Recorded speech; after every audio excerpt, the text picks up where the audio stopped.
good evening. If you are listening to this, perhaps you want to take a little break from the worries of the day. Maybe you simply want to fall asleep peacefully. Or maybe you are just curious how people lived, healed, and thought about health thousands of years ago. Today, I will tell you about how illnesses were treated in ancient Greece, about doctors, philosophers, gods, and herbs, about how closely science, faith, nature, and the human body were connected. This will be a slow, gentle journey through time, without haste, without loud conclusions, only words, history, and the breath of time. Make yourself comfortable. Take a breath. Let your thoughts flow slowly, and let the story itself carry you into the calm of the ancient world. When we say ancient Greece, we imagine temples, marble, philosophers in white tunics, the sound of the sea. It was a world where medicine was only beginning to separate from myth, where doctors could be both priests and observers of nature, where illness was seen as both physical and spiritual. Medicine in ancient Greece formed at the crossroads of three foundations: observation of nature and the human body, philosophical reflection on life, and, of course, faith in the gods, especially Asclepius, the god of medicine. At first, illness was considered a punishment from the gods. Only over time did people begin to look for patterns. Why do some fall ill while others do not? Why do some recover while others do not? Answers were sought slowly, through centuries, through observation, through mistakes. Let us begin at the very beginning, from a time when healing was not yet a science, but part of everyday life, part of the world itself. Ancient ideas about health. For the Greeks, health meant harmony. Harmony between the four bodily fluids, the so-called humors: blood, phlegm, yellow bile, and black bile. Later, Hippocrates would formalize this theory, but the idea of balance existed even earlier. If one of the fluids became too strong, illness appeared. If the body was in balance, a person felt well. Illness was not punishment but imbalance, and the doctor's task was to help the body return to equilibrium. Strangely enough, this explanation is very calming. Illness is not an enemy, but a signal. Not a punishment, but a process. The Greeks believed that health was influenced not only by the body, but also by the air we breathe, the food we eat, the water we drink, the mood we are in, and even the season of the year. It was a very gentle, natural approach. The body was like a garden that needed care, and the doctor was like a gardener, observing, advising, but not rushing to interfere harshly. Who healed in ancient Greece? For a long time, illnesses were treated by priests. In the temples of Asclepius, called Asclepieia, the sick came for help. They prayed, brought offerings, and slept on stone slabs. This was called healing sleep. In sleep, a person might see how the god Asclepius healed them, or received a sign of what treatment would suit them. These practices were not only religious, but also psychologically deep. Sleep, rest, silence, confidence, all of this contributed to recovery. Priests used herbs, baths, massages, and music.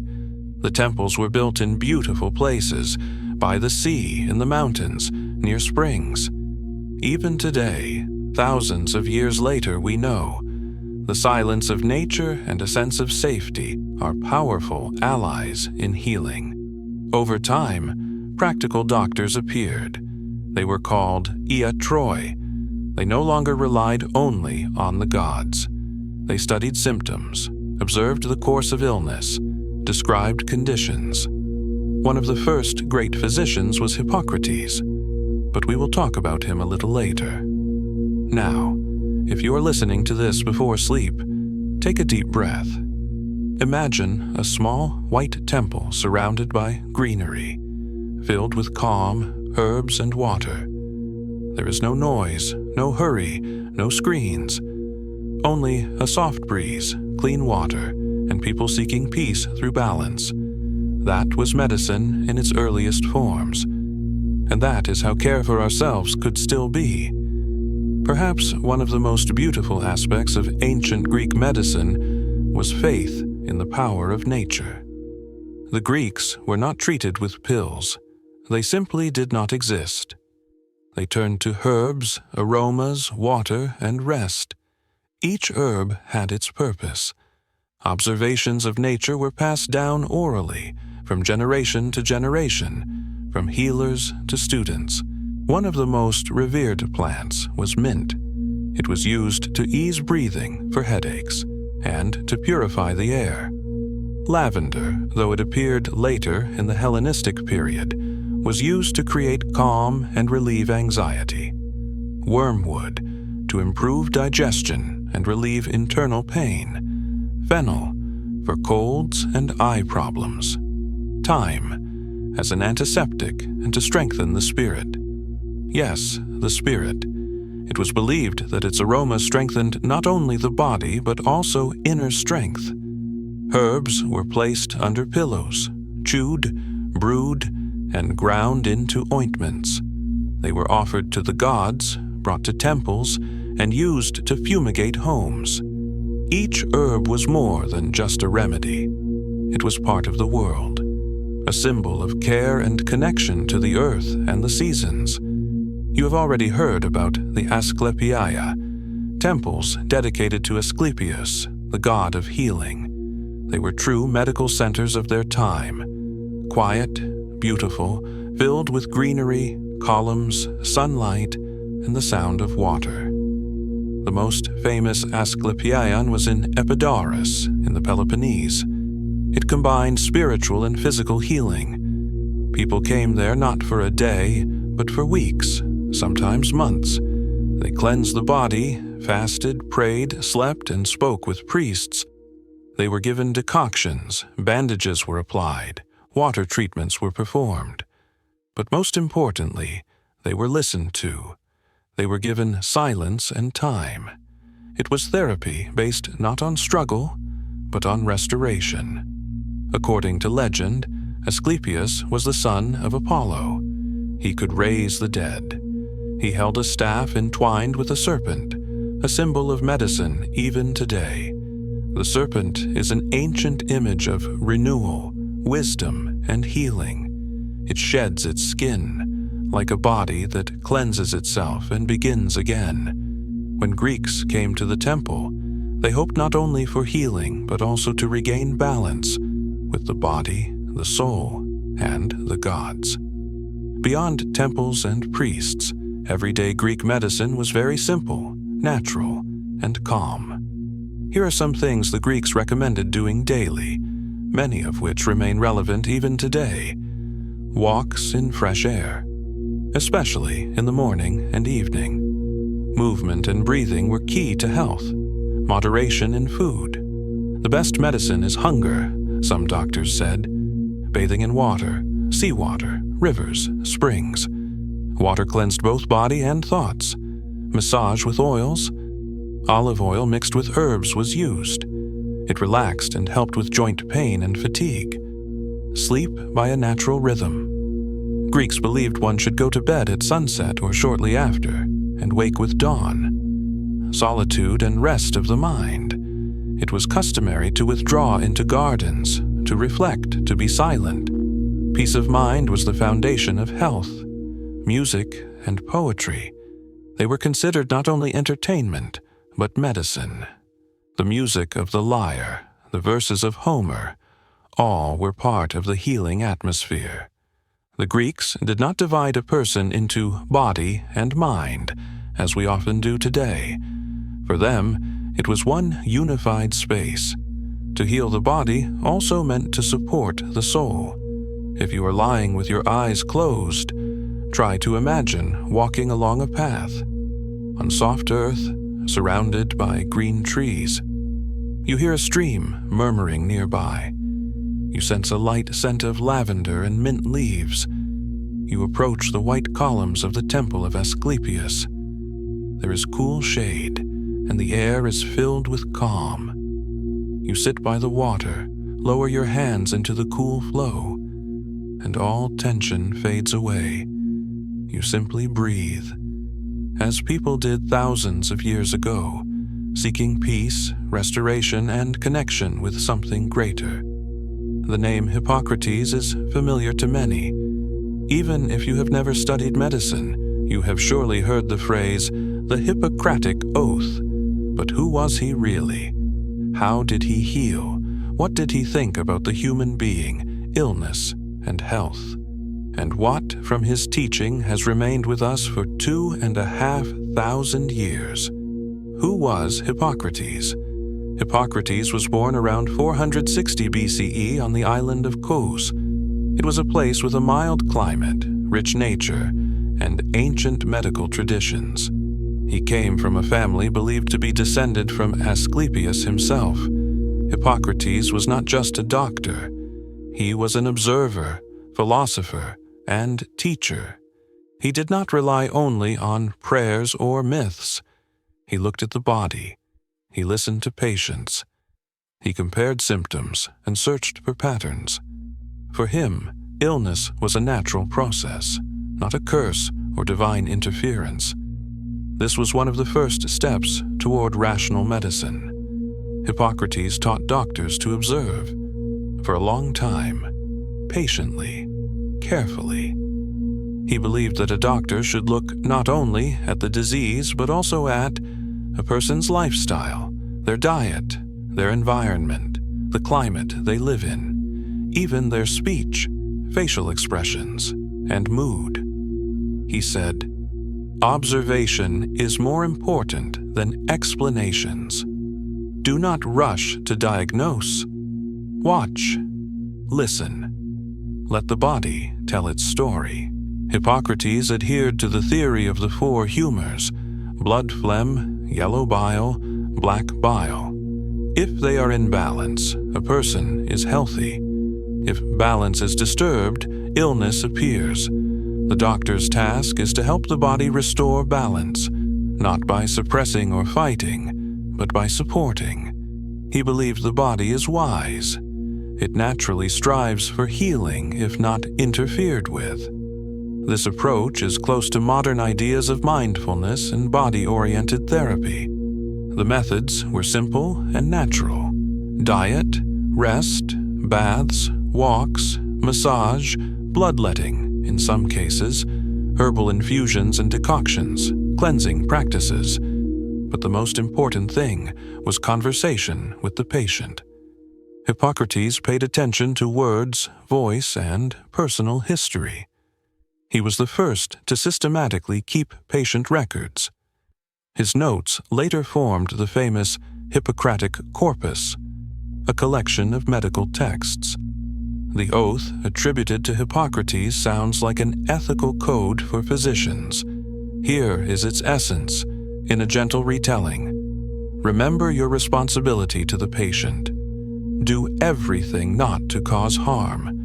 Do not use knowledge for evil. Be modest, honest, and discreet. Heal not for glory, but to help. Honor the teacher. Respect the student. These are not just words. They are the attitude with which a doctor approached a person, without haste, without pressure, without pride. If you woke up on Kos in the time of Hippocrates, you would see a doctor begin the day with a walk along the sea. He breathes, looks at the sky, the wind, the state of nature. He observes. Then he speaks with patience, listens, examines, observes. He does not rush interventions. He gives recommendations on diet, rest, herbs.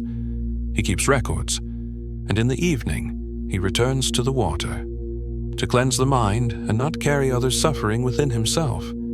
It was quiet, humble work, without honors, but with deep respect for life. One of the main phrases attributed to Hippocrates, You cannot heal the body without caring for the soul. And another, first, do no harm. These are simple but powerful principles. They sound calm, even lulling. They remind us that at the heart of caring for health are attention, patience, and calm. You are still here. You are listening. You are lying, breathing, letting time dissolve. Hippocrates did not hurry, and you do not have to hurry either.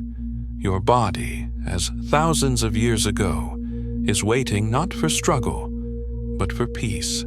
We have already spoken about how people in ancient Greece healed, listened, and observed. But there was something else important. The Greeks knew how to live in the body.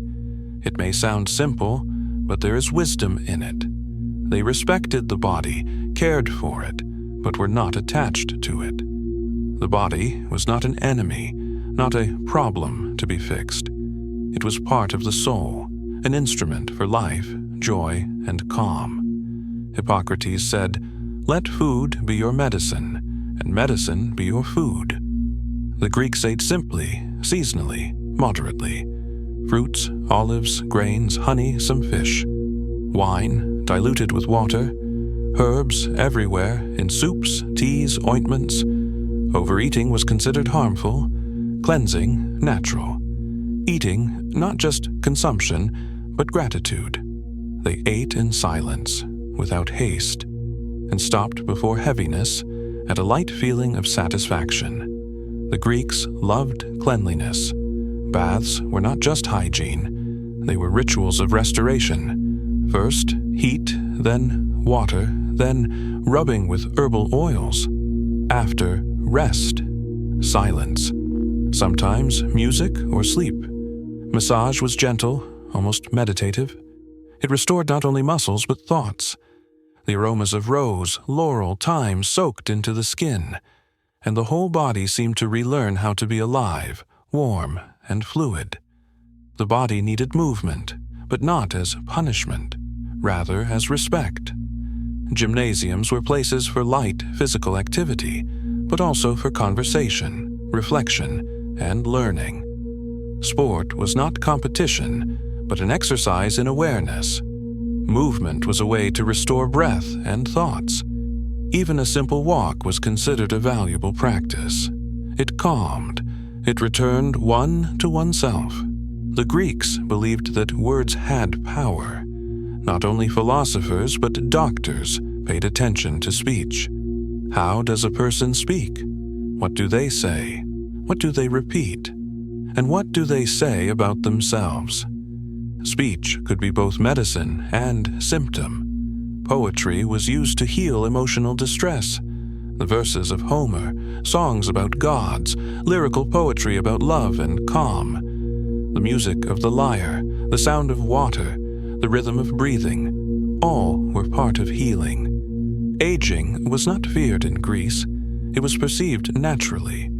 Old age was a time of wisdom, a time of gentle withdrawal from the external to the internal, a time of calm, observation, and counsel. Elders sat in the shade, watched life, shared thoughts. They no longer sought victories. They were valued for the silence in which depth lived. The Greeks did not dramatize death. It was part of the cycle, often outdoors, close to nature, with the aromas of herbs among loved ones without shouting. They prepared for departure like for a journey, slowly, with dignity, and with peace inside. You have listened to this story of how in ancient Greece, body and soul were healed together, how people believed in the power of herbs, sleep, water, and words, how they did not hurry, how they observed, how they respected nature and themselves. Perhaps you already feel something of this within you. Perhaps right now, lying in the dark, you too are returning to yourself. Good night. May sleep come easily. May your breathing grow deep.